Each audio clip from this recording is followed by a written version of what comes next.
Hi, thanks for watching. Today we'll be covering the news and announcements from May 2018 related to Windows 10 in an enterprise.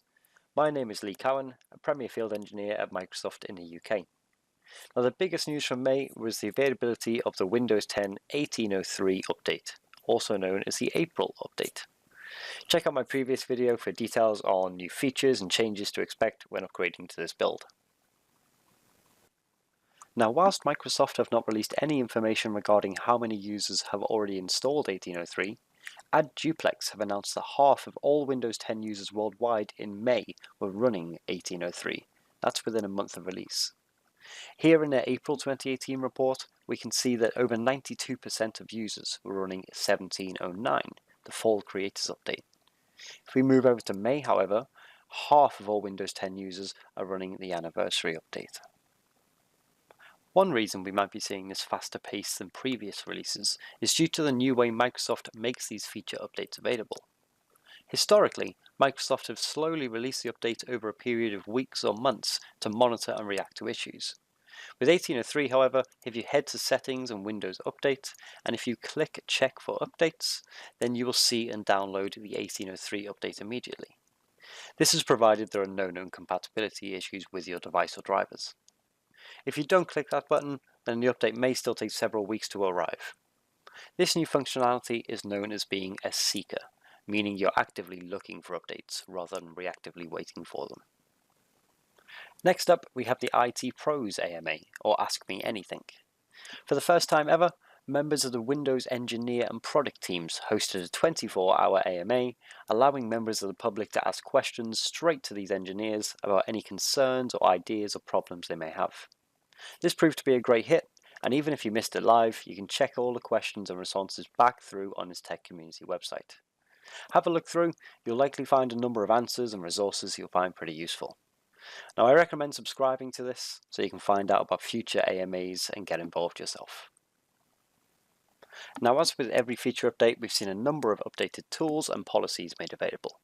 This post by Caitlin Fitzgerald from the Microsoft IT Pro blog is a great reference post linking to each of these new and updated resources. Group policy ADMX files have been released containing the new GPOs. You can also find the relevant MDM policies here listed on the Client Management Docs website. I'll also list this below. We also have new security baselines for Windows 10 1803. We're expecting the relevant MDM policies, security policies as well, to be released soon.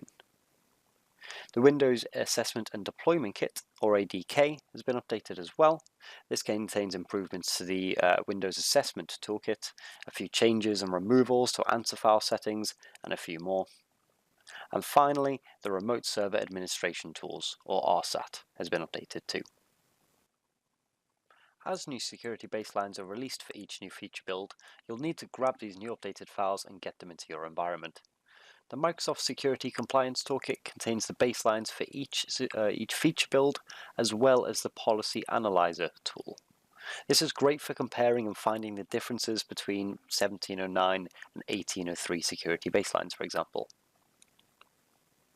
To do this, we launch the Policy Analyzer tool, and we'll want to add the previous and new security baselines. To do this, click Add, we'll go to File, and click Add Files from GPO. From here, we want to navigate to the folder which from the security baselines that we downloaded. In this case, we're going to select RS3 for 1709. We click on Select Folder here, and then we'll click on Import at the bottom. From here, we now just want to save this as a policy rule set, so we'll call it 1709, and we have that created. Now we just need to do the same thing for 1803, so we'll add the files from GPO, select the 1803 security baselines, and import those and save it as 1803. Hit the View button on the side, and we're presented with this table showing us all the different policies available on the baselines we've selected, with a column for 1709 and a column for 1803. Now if we click the View button at the top here, we're able to show just the differences, as well as just showing just the conflicts. And that's it for this month. Check out my blog, link below, windowswatch.wordpress.com. Follow me on Twitter at LeeThePFE, or follow me on LinkedIn as well. If you haven't already seen my 1803 video, go and check that out on my channel and subscribe to make sure you're up to date each month. Thanks for watching, and I'll see you next time. Cheers.